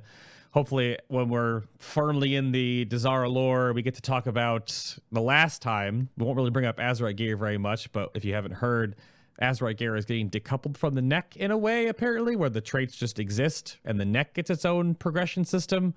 So that'll be fun eventually, the tier 3 of this expansion, but we can look forward to that. Because just, oh boy. Those are all happening in the future. Year-end specials coming up on the 30th of December. It's going to be Taliesin, Evitel, and Brutal, and we'll have more details for you then about the epic WoW Battles of History community event coming up that you, Horde and Alliance players, only on the NA side, but you can actually partake in this event. So a lot of things on the horizon, but I am ready for the mixed bag section. Are all you? Oh, there's even you all set? Mixed bag section. We ready? Ooh. Let's go. We'll So, have tea in it. chat, if Yeah, only on the NA side. Hey, I play on the NA side. I can't do anything about that. If you have any questions, drop them in chat, of course. I have a few that I can sort of swing around into here. But to get us started with this side of the show, I moved this wish list banter zone, the game balance section. And I'm going to go around to all of you. You can pick one major thing, your pet peeve, your wish list item. What would you like to see brought into the game that hasn't been announced yet? I just brought up the Azeroth thing. We know that's coming, so that's okay. That you believe would greatly help with the current state of Battle for Azeroth. And you can reiterate something we've talked about here, but it's your one point, your armchair dev that you would like integrated into World of Warcraft. And Max, you're first. It's a bit of a broad answer, but Sure. I do think adding back like unique utility to specs would be cool. Like, I don't know why DPS Death Knights don't have Gore Fiends back. I do think that'd be cool. Like, there hasn't been a fight where you can abuse it that hard in recent memory, and it would be nice for DPS DKs to have like a bit of utility outside of single grip, and it would help them in Mythic Plus as well. Even if it's like a long cooldown, you can give them like a 5-minute cool Gore Fiends. It's like unique. They brought back Shrouds for Rogue, and that's overpowered in Mythic Plus. Yep. I don't think adding it back for DKs would be that bad. And you can do other stuff for like, they removed Warrior Stun, so I'm mad about that personally. I want Shockwave back for DPS Warrior. But yeah, that type, just adding back class utility, mainly for Mythic Plus purposes, would be nice. I'm gonna piggyback on the Death Knight thing. The purge that Demon Hunters got should have stayed on Death Knight as well. Oh, yeah. 1,000,000%. I agree. Havoc did not need more utility. You had... Can we remove Havoc Stun? They removed it in beta and then gave it back to them at the end that's of fine. beta. Quiet you. I want to give DKs back their purge. Take it. Throw you a bone here. Yeah, jeez. Lim, what would you like? What's your one point? Master loot, please, Senpai. Please. Wait. Nah, Ian said personal loot is the best, and Ian knows best. Yeah, I also like bungee jumping without a cord.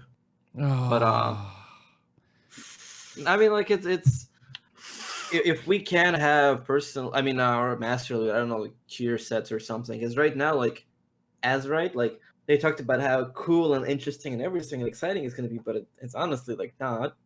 Doesn't really change your gameplay that much. At least like for none of the classes that I play, it's like the most exciting thing. It's like, hey, here's a prog that can like increase your percentage of your damage. Like there's nothing exciting like compared to basically most of the past years. It doesn't change your gameplay, it doesn't change your rotation, it doesn't change your build. Yeah. Maybe for like other classes it kind of does, but for like most of the melees that I play, it doesn't. So like it's very boring. There's like only one interesting thing they did was the outlaw meme build where you just keep rolling forever, and that was good, and that was going to be actually like competitive, and then they made sure to nerf it just to make sure that something that's actually likes the build, it's fun, doesn't stay competitive. But it's outside of that, like I don't know, like I'm still not a big fan of Azeroth system. I feel like losing tier gear and was not worth it. I would prefer if we had something. I mean, we're already stealing pretty much everything from Diablo, so I would hope that we steal the Roger Cube idea, where it's like you get legendaries as just pure utility things. So you get like Pridus, you get the healing pants, you get the like movement speed boots, and like it's so like zero. Well, outside of movement speed boots or like other things, it's pretty much supposed to be only just utility. Right. And you're just like you take a piece of your gear, you take Roger Cube, and you're like slap this effect on it.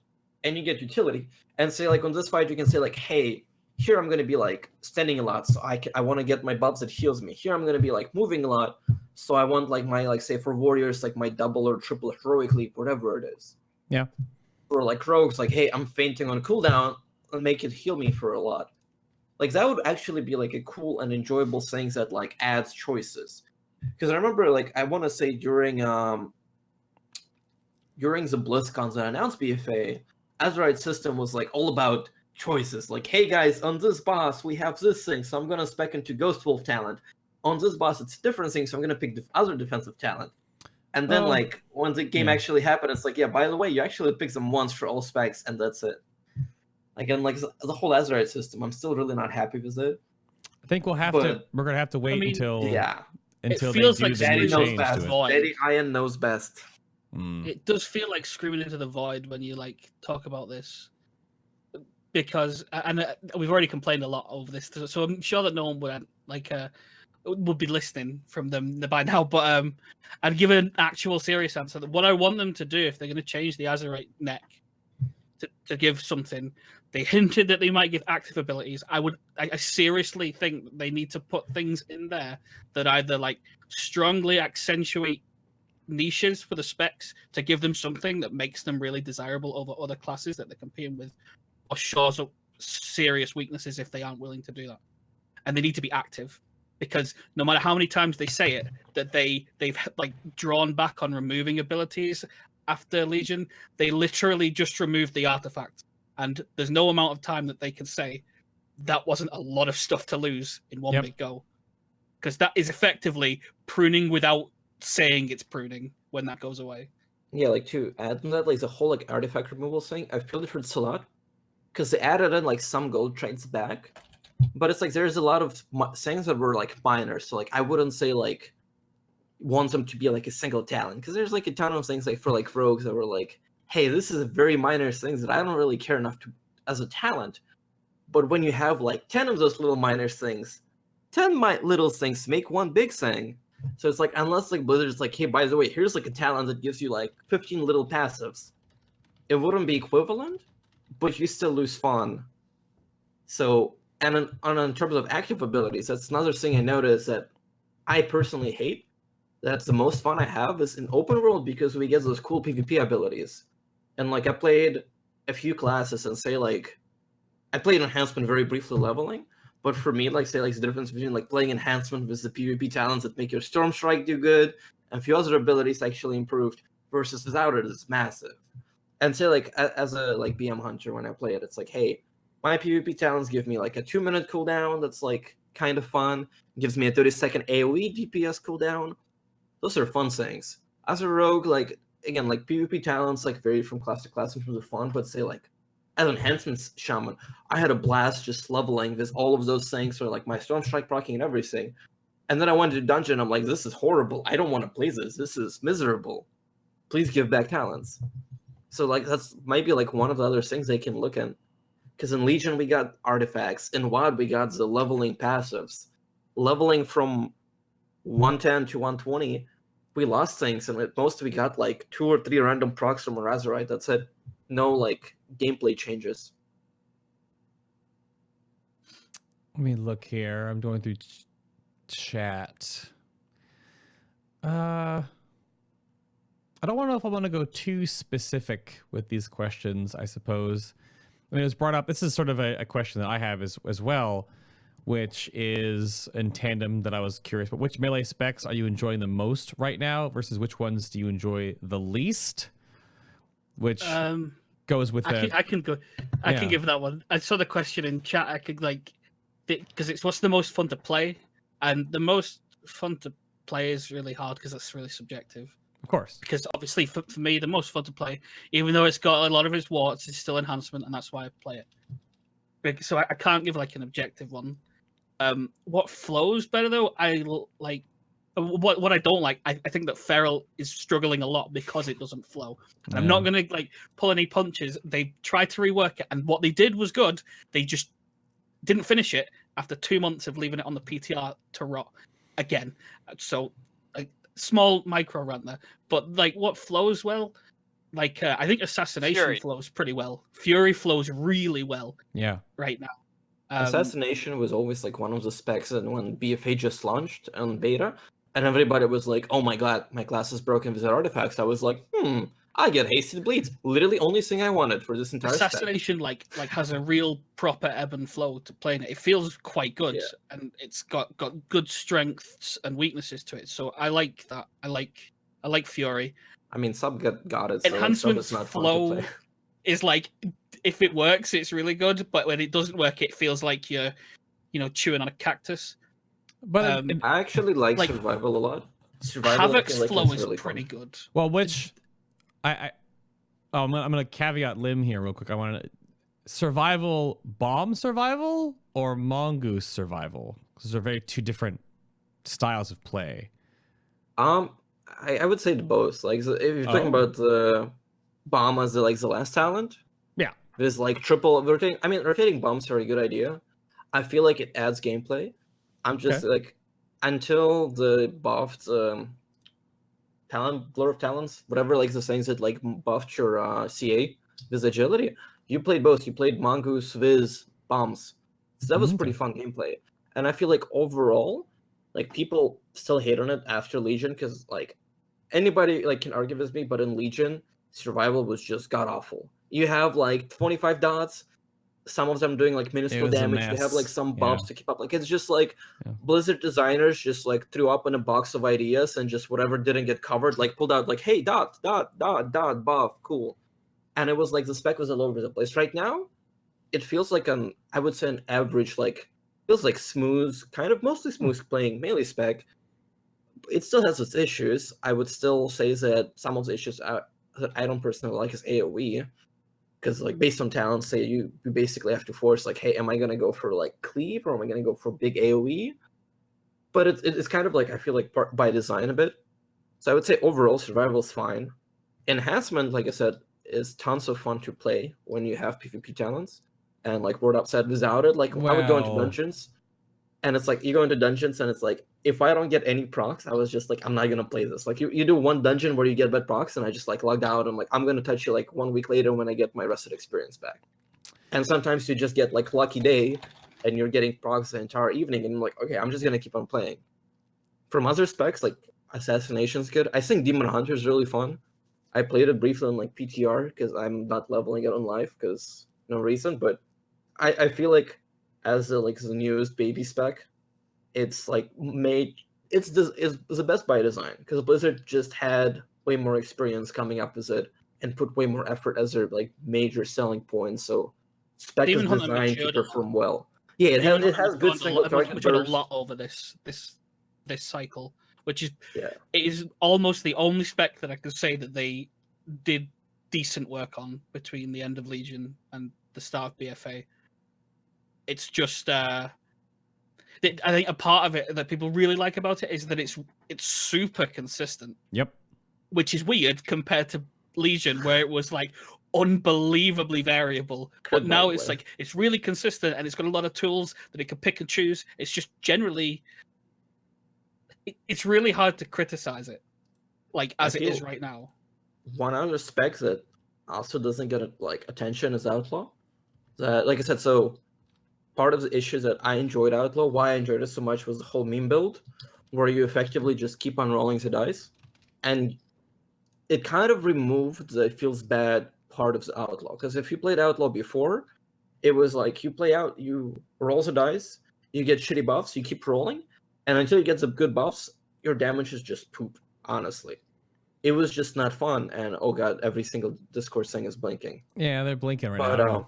It's being crazy. But Flashing. yeah, I don't know what's going on. It happens. but with Snake Eyes trade, you actually like it's a pretty like I think that you stop rolling once you get 5 buffs.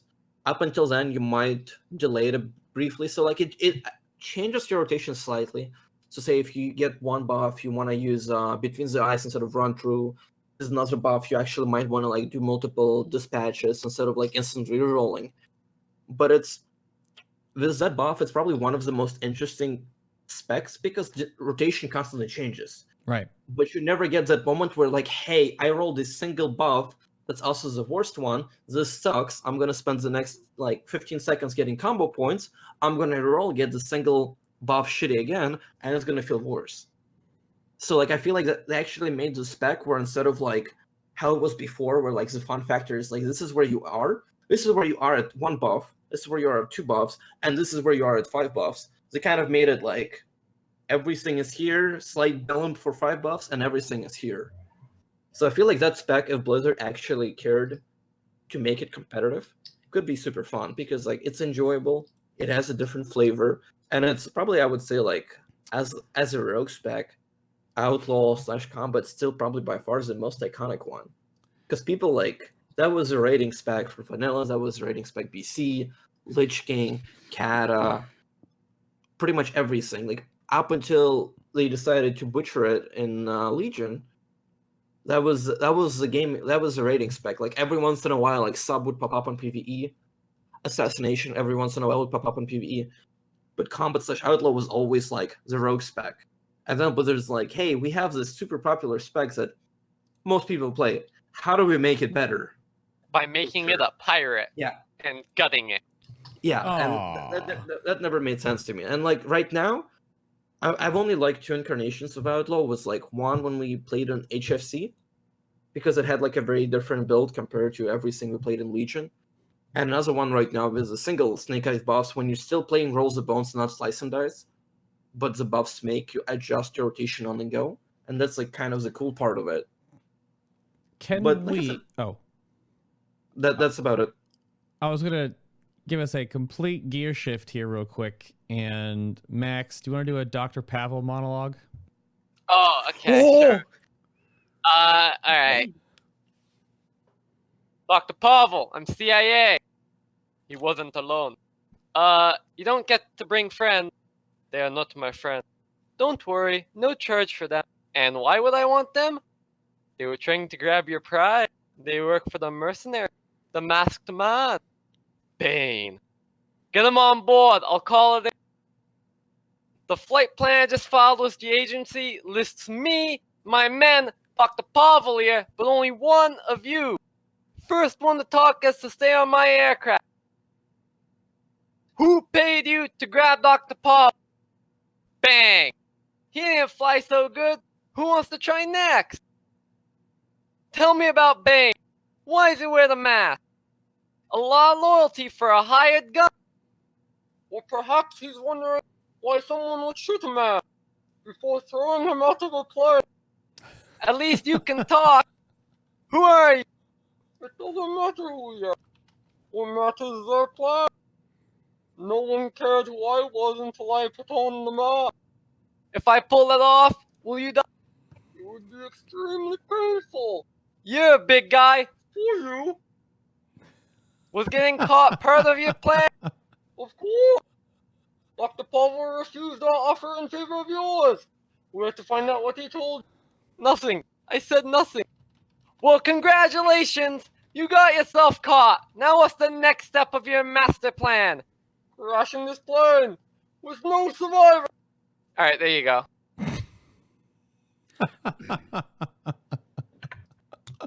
You need to get a cup to the Bane. I do, but I don't have... Yeah. Of course! Oh, I need one of these. Yeah. Yep. Oh my god. Oh no. That's pretty good. Oh my goodness. I don't know if we really touched on this, but do any of you have a thought toward, not necessarily melee only, but obviously melee first, to any sleeper OP specs coming into the battle for Desire? Shadow Priest. This is a melee show, but he's right. Shadow Priest. I mean, we're talking about sleeper OP. Like, let's be honest, none of the melee specs are gonna be OP. You're not gonna bring like, hey, let's bring 7 melee of the same spec. I can see like 3 Shadow Priests. I can see that actually. Like, I would say Shadow Priest Affliction balance a sleeper OP until Blizzard decides to nerf them because they're having too much fun and their name is Orange. Wow. I can't see any melee that've got like some alarming thing that's going to be like, oh my god, they're so strong. Yeah. But like, what's strong in Uldir is likely to remain strong in battle. It's the same kind of setup. And what sucks in Uldir probably still going to suck in battle. Not Enhancement Shaman's gonna be overpowered. Just watch. They got huge In fairness, buff. there are actually things to do in battle for enhancement that can make us do more damage than we expect. Yeah. Because there's a lot of things to get crash on that like is really like it's not quantified because people haven't played with one, so they don't know how good that is. But there's a lot of fights like that. Right. But Feral's still gonna suck, which is sad. I mean, Okay, like, honestly, at this point, everybody who plays Feral just has like BDSM complex, where they're like, I want to play a rogue, but I want Daddy Iron to punish me for doing so.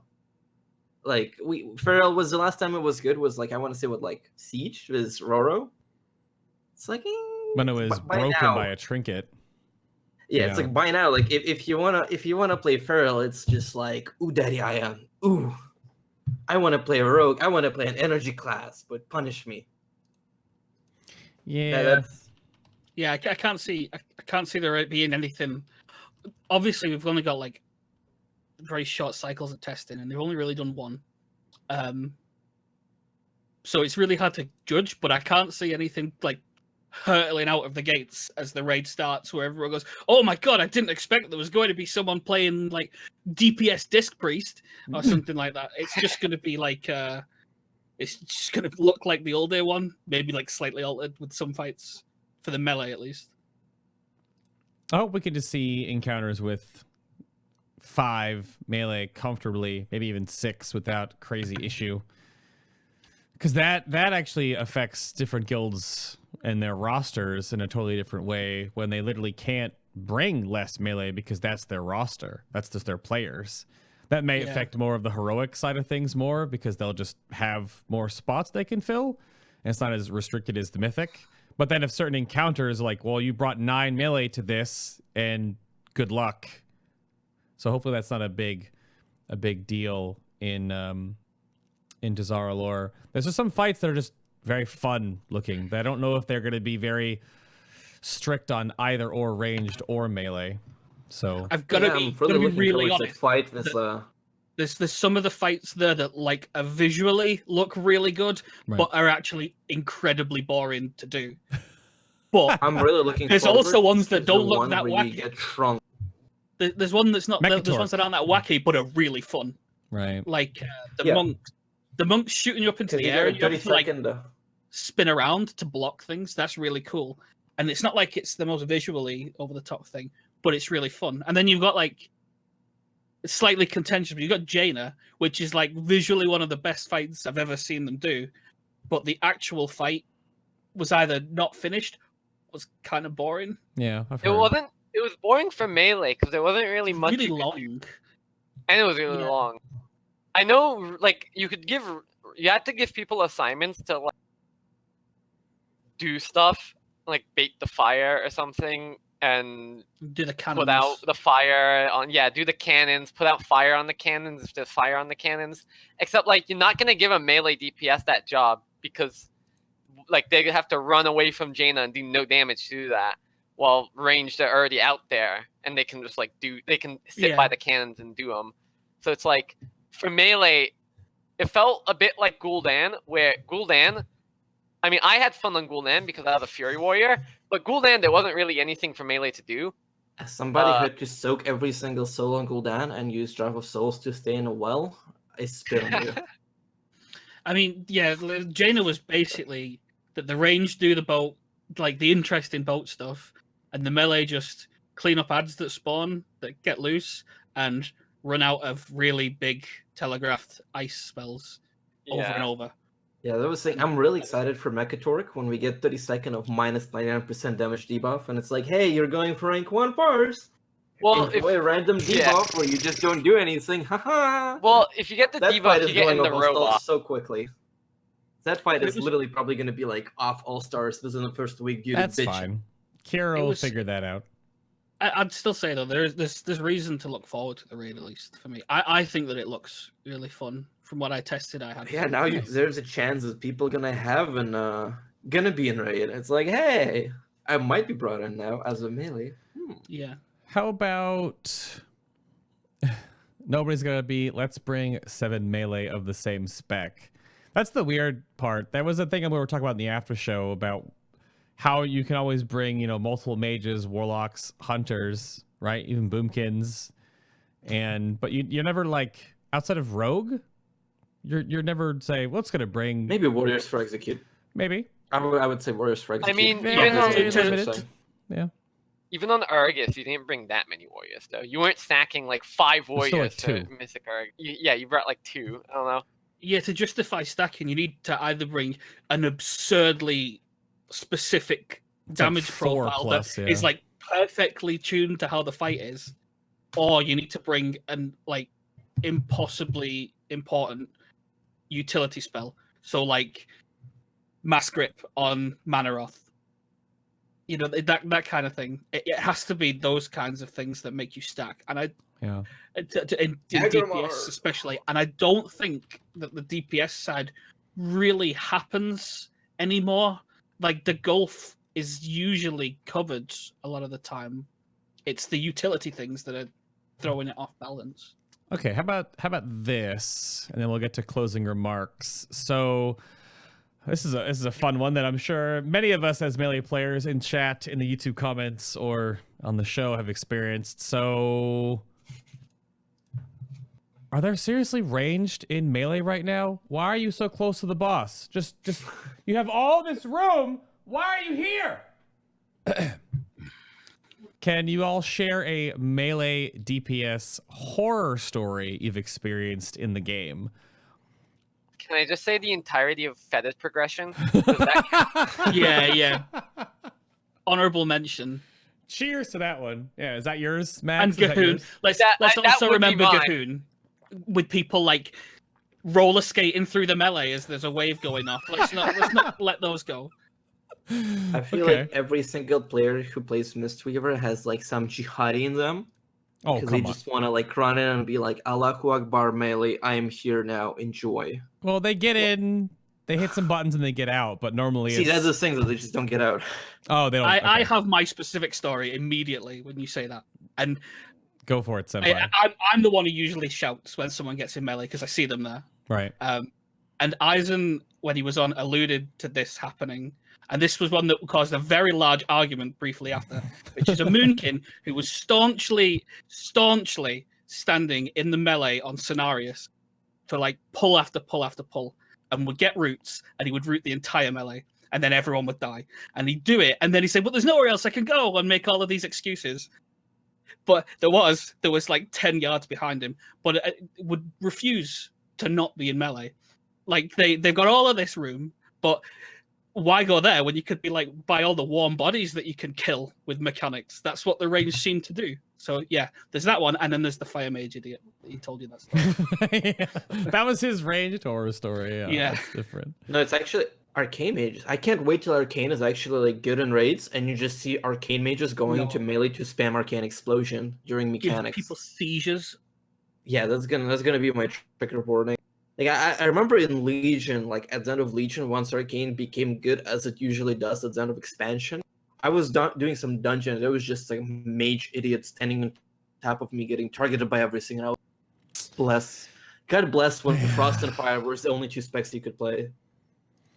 It's definitely a strange thing to always see them slowly encroaching on us. You see them like stutter step one by one, like they're creeping up behind you, and they want to get you. I mean, they I slowly personally do it blame and hope Argus that you for that. don't see them. This is all Argus's fault, where you just had everybody stack together and then run out. Right. And it's like range, like I'm supposed to be in melee. This is where's the boss get. Yeah. I'm actually glad that we didn't have a Frost Mage on Mistrax, because I remember watching, like, I think it was Fragments. I was watching them do Mistrax, and he just, like, got rooted in an orb by a Frost Mage, like, multiple times a pull. Of course. Because, like, you get MC'd and get, like, Glacial Spiked and rooted for 4 seconds, and the grip gets wasted. So he's just in the orb for an extra 10 seconds. I'm just so glad we didn't have a Frost Mage, because that would tilt the hell out of me. You just That would spec be a off, horror story. You just spec off of Glacial Spike, though. Yeah, but then the Frost Mage complains. Like, Yeah, because it's really important, man. It's my single target damage. I really need it. It's my burst, and you hear all of these like, yeah. These are the kind of things that make me very angry. If you stand in melee as I've heard it all. ranged, you do more DPS because of less travel time on your spells. God. yeah, and then you That's kill not your how, that's not how melee. spells work. Oh, I've heard that one before. Outside of- Unironically heard that one before. What if the target dies before your spell gets to it? Checkmate. I don't want to hear this. We're going to go around the table again real quick for any closing remarks, shout outs, or things you want to leave the Melee communities out there with.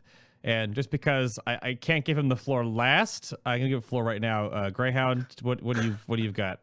What do you want to... I feel like I'm being profiled for some reason. Hey, you're doing the compliment sandwich, all right? Because you're gonna say something again like the beginning of the show. It's gonna make me go but that's fine because then we'll smush it.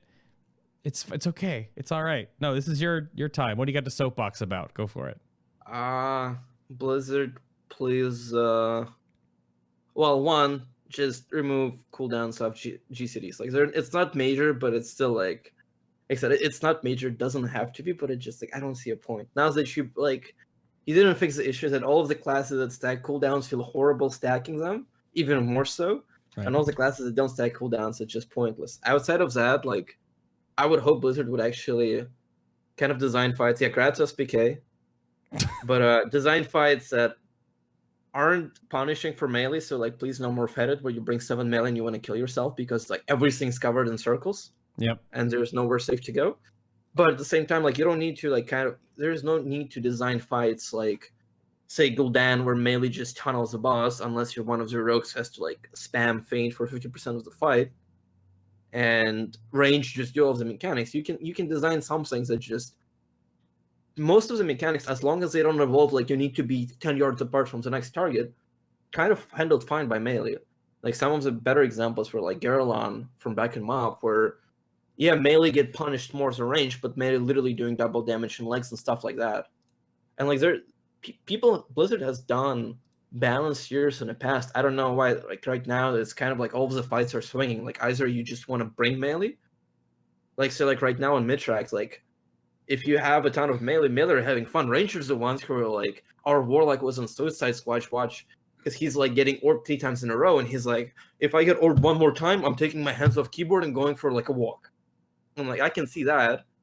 It's just like Blizzard needs to like kind of like work more on mechanics that I guess test like players' skill, not just like, hey, your melee or your range. Yeah. That's about it. Also, Okay. Blizzard, please fix Outlaw and Survival, please. What's wrong with this? Come on. I'm trying to make okay, dog is not gonna grab it. You're It's fine. gonna be an amazing. It's gonna be an amazing screenshot with a dog just biting down on it and be like Blizzard. Well, you still got to give me your screenshot for the thumbnail. You can do whatever you'd like. This is an average feral player, by the way. The dog? Yeah. It's the wrong 4-legged animal. Yeah, it's a little bit in the wrong special Yeah, close enough. arrangement. Okay. It's a sheep, but it's close enough. Yeah. But yeah, like I said, like just like, if Blizzard can fix things, please. Also, Gratos PK. Stop. Gratis BK. Serahline, Max, how about Hey. you? Soapbox it for a moment. Please remove Rallying Cry off the GCD so I don't lose DPS when I like get called to use. Fair. That's really annoying. Also, don't make the Imminent Ruin on Mithrax targeting based on positioning. I don't know why that's a thing, and that's really tilting. I like what how'd they even code that? Please fill out your patch notes, Blizzard, so you actually include all the info in them. That would be nice. And everyone in the stream, go watch JoJo's Bizarre Adventure. That's where my hat's from. Go watch the anime. Okay. There you go.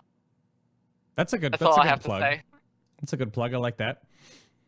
Wait, ferals are dogs, cats are dogs, greyhound's a dog, everything is a dog. Oh. Fair. Senpai, what do you have left? This is your little soapbox moment. Take us home. It's not going to be a nice one, but I want to appeal to the fact that I'd really like this campaign on fun in the game to stop, because it feels like that's what it's been so far this expansion. It's if there's all of these people in communities willing to talk to you to help you make the game feel better, and they're all giving you feedback, and then we don't actually hear anything outside of what has felt like basically placating answers. It's really not helpful for anyone. It's very, very not good. And it's a shame because the expansion has all of the right things in it with like the style and everything, but the game itself needs help. And I would like you to actually like take some effort in that. It's a little bit somber, but that's all I have to say on it because it is quite a bit worse than I thought this expansion would be. Right. Oh no, the winds have changed incredibly quickly. Like the prevailing winds from Legion to BFA were optimistic. At least we knew that the game was getting simplified to a degree. There was definitely a pruning going on, sort of a rebaselining. So we were all sort of like, all right, let's see what happens. And I saw that, Max. Yeah, we all saw that. That was the point. I mean, Yeah. the thing is that normally it would be like a single class that's suffering.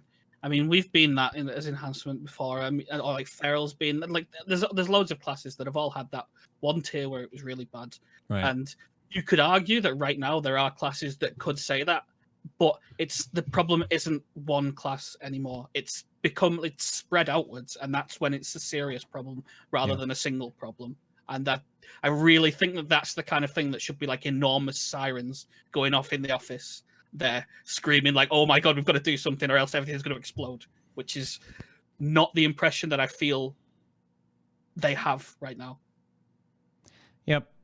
That's definitely Yeah, a I good didn't know we 30%. can be that honestly. Realistically speaking, Blizzard, please, like, I realize that the game is still not out of beta, but because it's still not out of beta, you have time to read all of the feedbacks that all of those players have been submitting for like every single spec. Like you look at all of the feedback, and there's tons of things being mentioned and brought up, and it's just like, yeah, it's gonna get fixed in the next major patch, and the next major patch happens, and it's like, surprise, nothing got fixed. It's like, launch, yeah, everything's gonna be perfect for launch. Shamans and Shadow Priests and other classes, they're gonna be great by launch, we guarantee you. So we kind of ran out of time and didn't read any feedback, so we're gonna fix it everything by 8.1. 8.1 happens. So They didn't fix anything. 7% buffer. prevailing- By the way, enjoy. They- This is how you balance, by the way. If there's only one line you need to take away, and it was alluded to in the chat, but I said this in the private Shaman channel as well, is Okay. that the only thing that matters in the game at the top of the list at all times is that classes are fun. Right. Because there's nothing else in the game that doesn't involve you playing your class in some battle. facet. You can like, if the classes are good, then you can have a lack of content and people will still want to log on and play because the classes are fun. You can give us all the content in the world, but if the classes suck, then people won't want to do it. Look at Warlords. Warlords had a lack of content, but the classes were still pretty fun. People still played it. Same happened like when Siege lasted for a year. People still logged on and played it because the classes were fun. That's the overriding thing that should be taken first, not all of the other stuff to do with the class that sucks, which is what they're doing. Yeah. Well, also because Siege had unique like class utilities that wasn't game breaking. Like looking at first example, Rogue's had Smoke Bomb. It was a 10% like damage reduction. It wasn't major. Wasn't like anything you would stack rates. I don't think it broke most mechanics, but it was fun utility. Yeah. Like enhancement shamans, you could pop like whatever, like this healing thing, and like you pop cooldowns, and like suddenly you're doing big boy HPS. Same thing with Boomkin. Same thing with a lot of classes. Like there was actual fun utilities. It wasn't OP. Oh, And then gosh. it's like, nope. Yeah. I'm not gonna give him. Damn it, chat. But I think that's all. It's all really well and good. I think it's definitely the way to end the show. I'm gonna hit this button over here because we are definitely at time. So of course, I'd like to thank everyone for tuning in today to episode 177 of Final Boss TV. Next week, of course, we will have not next week. There's holidays next week. The 30th is the year-end special. Just sort of a wrap up around the corner. Just have fun. But everyone else around the show today, Serahline, aka Max. You can follow him on Twitter at awesome2demax. And thank you for being Insane on the show. Yeah, yes. But what did Wordup say your Twitter name was? Kino. Okay. But thank you very much for your time on the show today, sir. I appreciate it. Thank you very much. Thank you for inviting me. Then we had Grayhound. We had this guy. with, I was surprised, Lapdoggo the entire time, basically, at bit_hound on Twitter, if you are interested in the Maymays. Is that correct? Maymays. Woo. But thank you again, sir. Yep. I appreciate it. And of course, it was pointed out that Ketsu had to say that you were, of course, wearing a tank top on the show. So just... And there is Senpai over there as well at Vaughn_Wordup. Thank you for always, sir. Thank you for sitting down and talking to me and this, whatever that is I'm doing. I always appreciate your time. Thank you very much. No problem. Nope. Also remember, go onto the Twitter because it tells you about the fidget spinners and you should go and get them. Oh, no, but they have a 5-minute cooldown. What's the drop chance on them? Gosh, just terrible. Again, thank you for tuning in. Next week, if you missed any of the show, of course, please check out the show's YouTube channel where all the side content and everything else is there. Slam the subscribe button, support the show in whatever way you'd like to so I can keep doing this, keep talking to people. Got a whole lot of shows on the horizon, community events and whatnot right there. Links down below. All the show links should be in the YouTube video description docs down below, as well as if you were here during the show, we could throw things in chat or whatnot. Check out all the information and discern for yourself, and hopefully we'll see what the future brings. We know Azeroth in the heart of Azeroth is changing, but we'll see if we can get ranged and not stand in melee. But that's it for me. Thank you very much for watching. See you all on the 30th. Have a safe and happy holidays. If you're traveling, sit safely. I don't know why you say travel safe, because you're just sitting there most of the time anyway. Oh, yeah, it doesn't matter. Bye. Bye. Wave by at the nice people. Wave by at the nerds. Wave. Max, wave. Oh, jeez. Yeah. Your camera lagged for a minute there. I like it. Good stuff. Great.